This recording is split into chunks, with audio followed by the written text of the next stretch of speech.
Teach to do. But if Nuada won the battle, he lost his own arm in it, that was struck off by Serg, and by that loss there came troubles and vexations on his people. For it was a law with the Tuatha that no man that was not perfect in shape should be king. And after Nuada had lost the battle, he was put out of the kingship on account of that. And the king they chose in his place was Bres. That was the most beautiful of all their young men, so that if a person wanted to praise any beautiful thing, whether it was a plane, or a dun, or an ale, or a flame, or a woman, or a man, or a horse, it is what he would say. It is as beautiful as Bres. And he was the son of a woman of the Tuatha, but who his father was, no one knew but herself. But in spite of Bres being so beautiful, his reign brought no great good luck to his people. For the Fomor, whose dwelling place was beyond the sea, or as some say below the sea westward, began putting tribute on them, the way they would get them under their own rule. It was a long time before that the Fomor came first to Ireland. Dreadful they were to look at, and maimed, having but one foot, or one hand, and they under the leadership of a giant in his mother. There never came to Ireland an army more horrible or more dreadful than the army of the Fomor, and they were friendly with the Firbolg and content to leave Ireland to them, but there was jealousy between them and the men of Dea, and it was a hard tax they put upon them. A third part of all their corn they asked, and a third part of their milk, and a third part of their children, so that there was not smoke rising from a roof in Ireland, but was under tribute to them. And Bres made no stand against them, but let them get their way. And as to Bres himself, he put tax on every house in Ireland of the milk of hornless dun cows, or of the milk of cows of some other single colour, enough for 100 men. And one time, to deceive him, Nectan singed all the cows of Ireland in a fire of fern, and then he smeared them with the ashes of flaxseed, the way they were all dark brown. He did that by the advice of the Druid Fingal, son of Findamas. And another time they made 300 cows of wood, with dark brown pails in places of others, and the pails were filled with black bog stuff. Then Bres came to look at the cows and to see them milk before him, and Cian, father of Lou, was there. And when they were milked, it was the bog stuff that was squeezed out, and Bres took a drink of it thinking to be milk, and he was not the better for it for a long time afterwards. And there was another thing against Bres. He was in no way open-handed, and the chief men of the Tuatha grumbled against him, for their knives were never graced in his house, and however often they might visit him, there was no smell of ale on their breath, and there was no sort of pleasure or merriment in his house, and no call for their poets, or their singers, or their harpers, or pipers, or hornblowers, or jugglers, or even fools. And as to the trials of strength they were used to seeing between their champions, the only use their strength was put to now was to be doing work for the king. Ogma himself, the shining poet, was under orders to bring firing to the palace every day for the whole army from the islands of Mud, and he so weak for want of food that the sea would sweep away 2/3 of his bundle every day. And as to the Dagda, he was put to build raths, for he was a good builder, and he made a trench round Rath Bres, and he used often to be tired at the work. And one time he nearly gave in altogether for want of food, and this is the way that happened. He used to meet in the house an idle blind man, Grindin Bell was his name, that had a sharp tongue, and that coveted the Dagda's share of food, for he thought his own to be small beside it. So he said to him, "For the sake of your good name, let the 3 best bits of your share be given to me." And the Dagda gave in to that every night, and he was the worse for it, for what the blind man called a bait would be the size of a good pig, and with his 3 baits he would take a full third of the whole.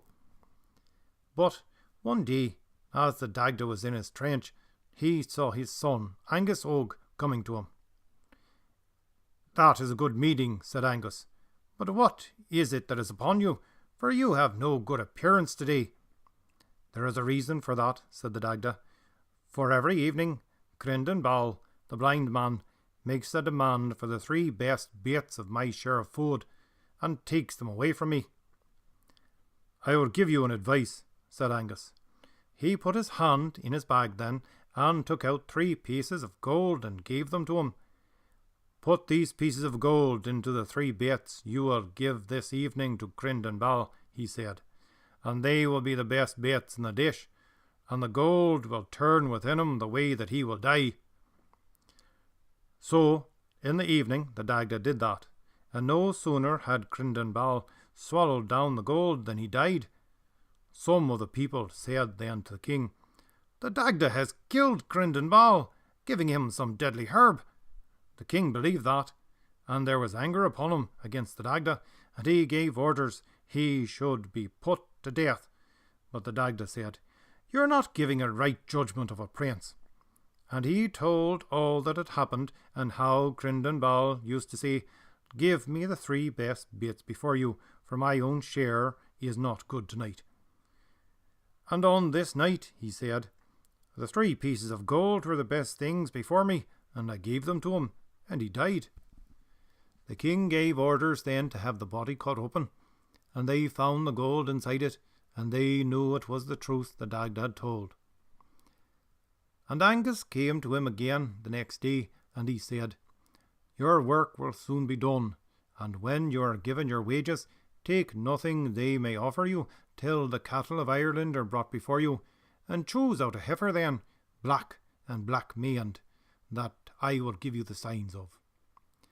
So, when the Dagda had brought his work to an end, and they asked him what reward he wanted, he did as Angus had bidden him. And that seemed folly to Bres. He thought the Dagda would have asked more than a heifer of him. Now, there came a day at last when a poet came to look for hospitality at the house of the king. Corpri, son of Irtean, poet of the Tuatha was his name.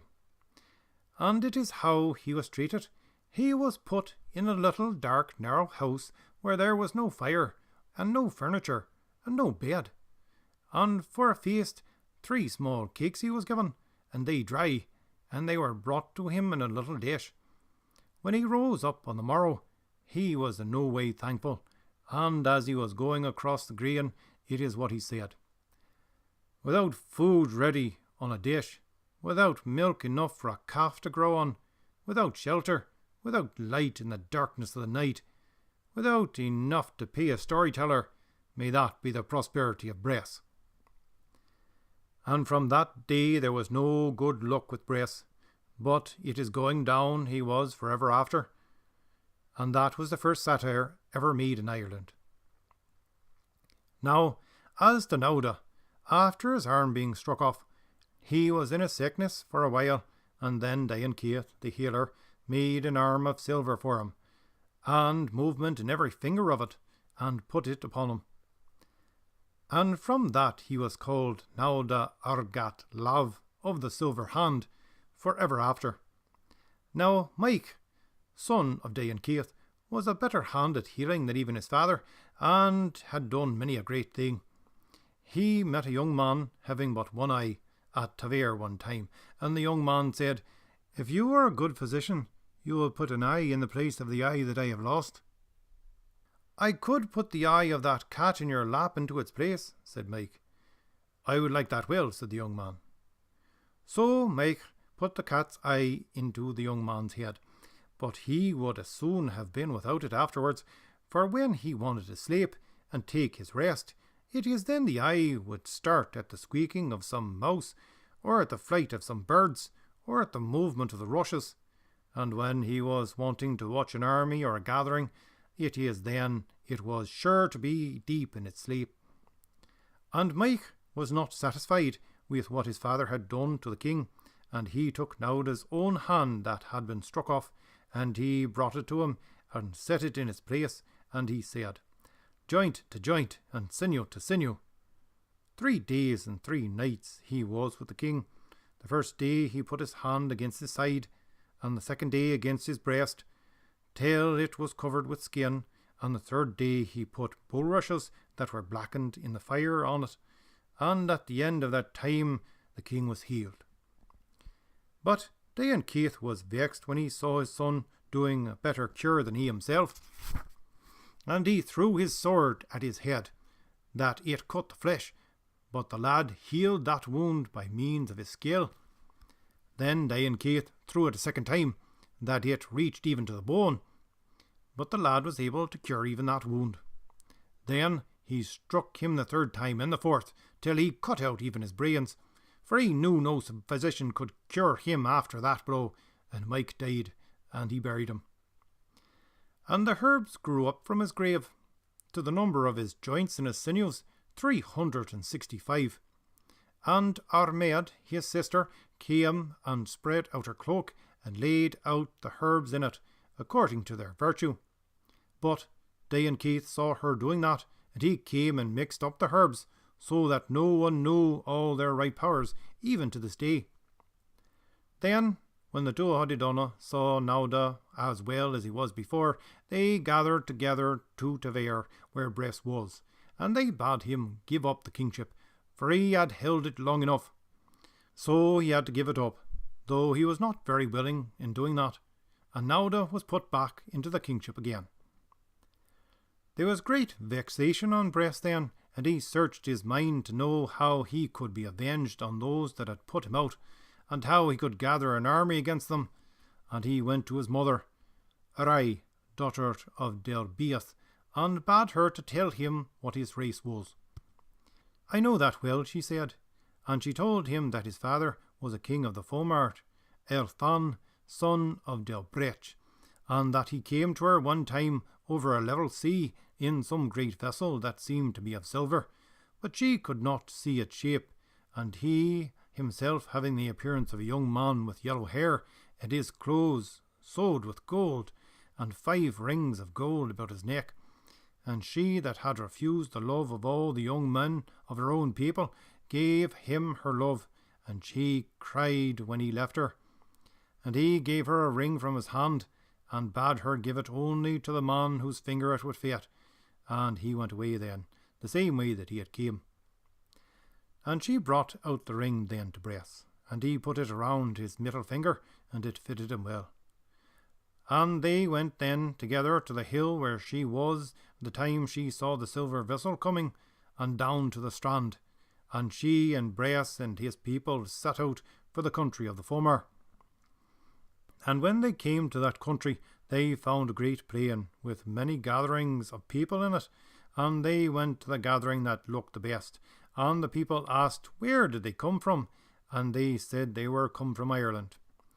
Have you any hounds with you? They asked them then. For it was the custom at that time, when strangers came to a gathering, to give them some friendly challenge. We have hounds with us, said Bres.